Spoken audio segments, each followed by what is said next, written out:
market value home, or in this case, we're assuming a rental property. Oops. So we're assuming $250,000, and we're going to say this rental property was built in a TIF district. The original parcel of that district had an original market value of $50,000. This is shown in the blue. This is what gets classified as the base value. So we have $50,000 in existing value from the land. We put a $200,000 rental home on top of it, and we ended up with a total market value of $250,000. So again, we do our Minnesota two-step where we convert it to net tax capacity. So that's the middle column here. You see basically those values in terms of tax capacity. We apply the 1.25% class rate and we get to tax capacity. And then you multiply that times the tax rate, and then you see how that $3,743 in total taxes gets split between the base value and the tax increment revenue. So $50,000 was the base.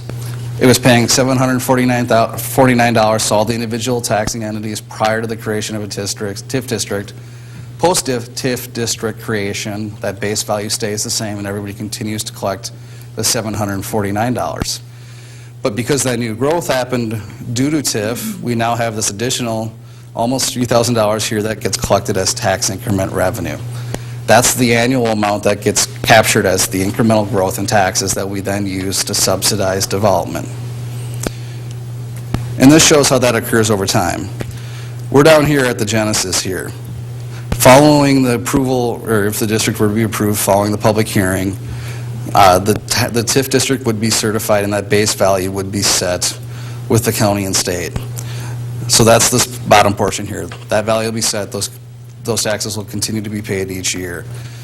Due to the way the system works for property taxes, if construction were to occur tomorrow, it would be assessed in 2011 and then added onto the tax rolls for paid 2012.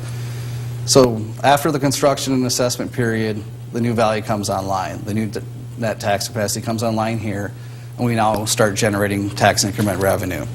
And that revenue runs through the duration of the district until the decertification point.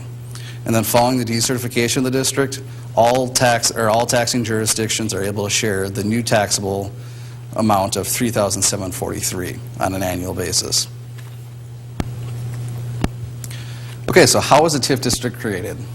There are two main documents that go into the creation of a TIF district. The first is the development district. This is a document that sets aside or sets up a specific project area in which tax increment revenue can be spent. In the case of the city of Maplewood, that development district is already in place and it's coterminous with the boundaries of the city. So the entire city boundary is the development district. There'll be a slight modification of that document with the approval, or if this district were to be approved, it's just a small line item that adds note or mention of this specific development.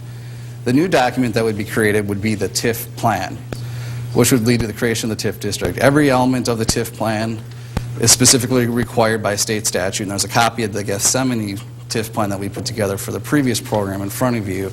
The main highlights of that TIF plan are the budget, the geographic boundaries, and the purpose for the district.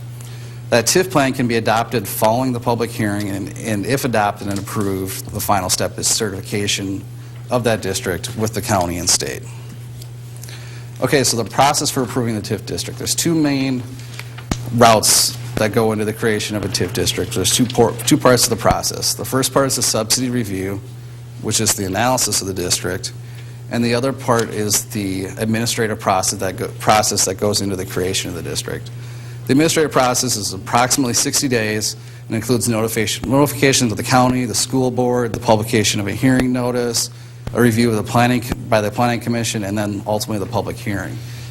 The other portion of it is the subsidy review, which is the analysis of the but-for test. And the but-for test is really the linchpin to the creation of a TIF district. And the but-for test is the city making a finding that the proposed development or proposed redevelopment would not reasonably be expected to occur solely through private investment within the reasonably foreseeable future. Basically, what you're defining there is that the project would not happen but for the assistance. And the basis of that is then that sets up the foundation for why you go ahead and subsidize the project. If nothing's going to happen without assistance, then everybody continues to get that base value. If you choose to give